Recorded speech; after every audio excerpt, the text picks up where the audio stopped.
Estamos en nuestro día 166, en el libro 18 de la Biblia, el libro de Job. Vamos a estar revisando, en primer lugar, el capítulo 13. Y hay una afirmación aquí que hace Job sobre sus amigos, donde él les dice a ellos, ustedes son médicos nulos. Elifaz de Manita, Bildad Suita, Sofar Naamatita, no hablaban con sabiduría de lo alto. En realidad, ellos eran médicos nulos. Si no hablamos con sabiduría, es preferible callar. Aun el necio cuando calla le es contado por sabiduría. El verso 5 dice, ojalá callaras por completo, porque esto le fuera sabiduría. La palabra es lo único que es realmente sabiduría de lo alto. Como dice Proverbios 3:8, porque será medicina a tu cuerpo y refrigerio para tus huesos. Proverbios 4:22, porque son vida a los que las hallan y medicina a todo su cuerpo. Proverbios 12:18, hay hombres cuyas palabras son como golpes de espada, mas la lengua de los sabios es medicina. Proverbios 16:24, panal de miel son los dichos suaves, suavidad al alma y medicina para los huesos. Job asegura que Dios lo está castigando por sus pecados. Tengamos presente que esto no es cierto. Asumimos la misma actitud cuando padecemos, desconocemos el origen del padecimiento, interpretamos los hechos desde nuestro corazón lleno de amargura y nos apartamos de la revelación de la palabra.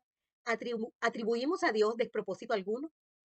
¿Cuántas iniquidades y pecados tengo yo? Decía Job. Hazme entender mi transgresión y mi pecado. El Salmo 139, 23 y 24 dice, examíname, oh Dios, pruébame y conoce mi corazón. Ve si hay en mí camino de perversidad y guíame en el camino eterno. En el capítulo 14 de Job vemos la siguiente pregunta. ¿Quién hará limpio lo inmundo? Primera de Pedro 2:24 dice, quien llevó él mismo nuestros pecados en su cuerpo sobre el madero, para que nosotros, estando muertos a los pecados, vivamos a la justicia y por cuya herida hemos sido sanados. Salmos 19:13, preserva también a tu siervo de las soberbias, que no se enseñoreen de mí. Entonces seré íntegro y estaré limpio de gran rebelión. El Salmo 24:4, el limpio de manos y puro de corazón, el que no ha elevado su alma a cosas vanas, ni jurado con engaño. Y el Salmo 51:7 dice, purifícame con hisopo y seré limpio. Lávame y seré más blanco que la nieve. Y el Salmo 51:10, crea en mí, oh Dios, un corazón limpio y renueva un espíritu recto dentro de mí. Ni Job ni sus amigos entendían el propósito de Dios al permitir que Job pasara por esta tribulación. Job dice que Dios lo castiga, pero que él es íntegro. Los tres amigos que han hablado hasta ahora afirman que Dios castiga a Job por su pecado. Nada de esto era cierto. En el capítulo 15 encontramos nuevamente esta reflexión. ¿Cuál es el punto clave para entender este libro? Observemos los discursos de los amigos de Job. Recordemos que Dios, el Señor, dio buen testimonio de este hombre, pero sus amigos dicen que a él le está pasando esto por su pecado, por sus intenciones y los actos que él no ha cometido. Al observar su discurso y el de sus amigos, nos encontramos con palabras espectaculares, las cuales pueden llegar a impresionarnos por su forma. Pero en realidad, ni Job ni sus amigos conocían ni entendían la palabra dada por el Señor. No discernían, no conocían la verdadera revelación del por qué Job estaba siendo afligido. En este sentido, ellos no hablaban de parte de Dios, porque no tenían el conocimiento de lo que Dios había hablado sobre Job. En realidad no es posible entender el padecimiento fuera de la palabra de Dios. Podemos afirmar entonces que ellos conocían y hablaban ideas aisladas de la palabra, pero desconocían y no entendían la suma de la palabra. El Salmo 119, 160 dice, la suma de tu palabra es verdad. Solamente es verdad la suma de la palabra. Y eterno todo juicio de tu justicia. Los tres amigos de Job representaban autoridad y representaban liderazgo. Como dice el verso 10, cabezas canas y hombres muy ancianos hay entre nosotros, muchos más avanzados en días que tu padre.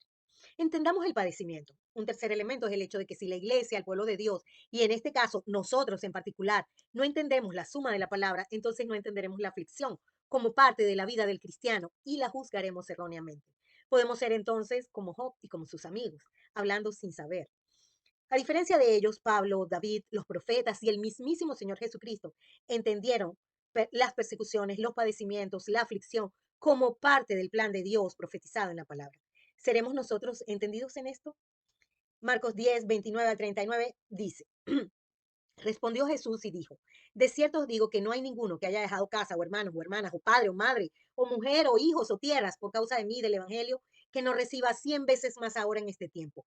Casas, hermanos, hermanas, madres, hijos y tierras con persecuciones y en el siglo venidero la vida eterna.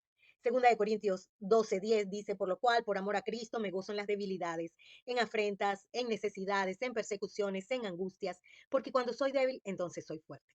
Segunda de Tesalonicenses 1:4 dice, nosotros mismos nos gloriamos de vosotros en las iglesias de Dios por vuestra paciencia y fe en todas vuestras persecuciones y tribulaciones que soportáis.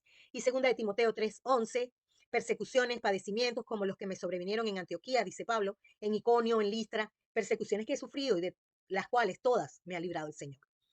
También veamos al impío, específicamente en los versos 25 al 35, parecen una descripción profética de Satanás. Aun cuando no se menciona el nombre de Satanás, toda esta descripción se ajusta perfectamente a él. Capítulo 16. Observemos cómo el padecimiento de Job nos anuncia proféticamente el padecimiento de nuestro Cristo. En el verso 11, Job dice, me ha entregado Dios al mentiroso y en las manos de los impíos me hizo caer. Cristo en Juan 19:16 dice, así que entonces lo entregó a ellos para que fuese crucificado. Tomaron pues a Jesús y le llevaron. En el verso 10, Job dice, abrieron contra mí su boca, hirieron mis mejillas con afrenta, contra mí se juntaron todos. En Lucas 23, 35 y 36 dice, y el pueblo estaba mirando, y aún los gobernantes se burlaban de Cristo, diciendo, a otro salvó, sálvese a sí mismo, si este es el Cristo, el escogido de Dios. Los soldados también lo escarnecían acercándose y presentándole vinagre. En el verso 17, Job dice, a pesar de no haber iniquidad en mis manos y de haber sido mi oración pura. Cristo en primera de Pedro 2, 21 y 22 dice, pues para esto fuiste llamado, porque también Cristo padeció por nosotros, dejándonos ejemplo para que sigamos sus pisadas, el cual no hizo pecado, ni se halló engaño en su boca. En el verso 15, Job dice, casi silicio, cosí silicio sobre mi piel y puse mi cabeza en el polvo. En el Salmo 44, 13 al 16 está profetizado, nos pones por afrenta de nuestros vecinos, por escarnio y por burla de los que nos rodean. Nos pusiste por proverbio entre las naciones. Todos al vernos menean la cabeza. Cada día mi vergüenza está delante de mí y la confusión de mi rostro me cubre por la voz del que me vitupera y deshonra, por razón del enemigo y del vengativo. Consideremos una vez más a los tres amigos de Job. Observemos que estos amigos representan a aquellos que aconsejan y juzgan el padecimiento de otros sin la revelación del propósito de Dios. Ellos causan más sufrimiento, consoladores molestos, solo hablan palabras vacías, no alientan, no consuelan, son mentirosos, son impíos, hieren, disputan, escarnecen, están llenos de amargura. Sin inteligencia, sin sabiduría, solo angustian el alma de Job y lo muelen con sus palabras. Injurian, vituperan, se engrandecen en contra de Job. Son perseguidores sin compasión. ¿Es esta nuestra conducta ante el padecimiento? ¿Es esto nuestro juicio? Job 17.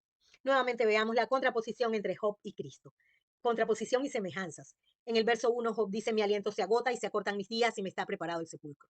En los Salmos 8, 3 al 5 está profetizado sobre Cristo, porque mi alma está hoy hastiada de males y mi vida cercana al Seol. Soy contado entre los que descienden al sepulcro. Soy como hombre sin fuerza, abandonado entre los muertos, como los pasados a espada que yacen en el sepulcro, de quienes no te acuerdas ya y que fueron arrebatados con tu mano.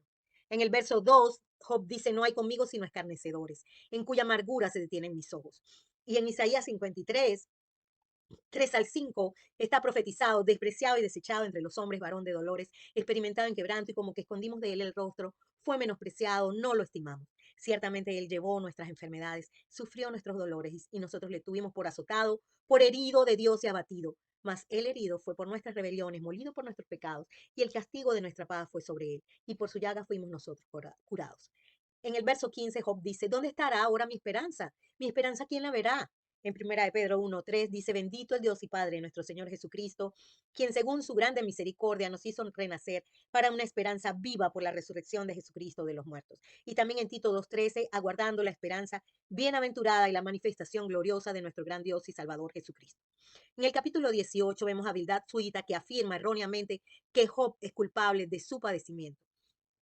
Tengamos presente que Dios no favorece los designios de los impíos. Seamos entendidos sobre el destino de los impíos y consideremos también que lo que dice este capítulo sobre los impíos también es una profecía sobre Satán. En el capítulo 19 vemos los padecimientos de Cristo. Versos 9 al 14, me ha despojado de mi gloria y quitado la corona de mi cabeza. Me arruinó por todos lados y perezco y ha hecho pasar mi esperanza como árbol arrancado. Hizo arder contra mí su furor y me contó para sí entre sus enemigos. Vinieron sus ejércitos a una y se atrincheraron en mí y acamparon en derredor de mi tienda. Hizo alejar de mí a mis hermanos y mis conocidos como extraños se apartaron de mí. Mis parientes se detuvieron y mis conocidos se olvidaron de mí. El propósito de Dios es que nosotros observemos estos capítulos y nos aseguremos de entender lo que dijo Dios al darle permiso al enemigo de tocar a Job. La petición cumplida de Job, ojalá se escribiera esto de mí. Lo vemos y así se hizo. Nuestra esperanza en Cristo Jesús, yo sé que mi Redentor vive y al fin se levantará del polvo. Señor, enséñanos a entender la suma de tu palabra. Abre nuestros ojos y quita el velo, Señor. Tus siervos, Mirza Astrid Silva de Rivera, Raúl Vicente Rivera Ramírez, solo nos faltan 200 días para alcanzar nuestra meta.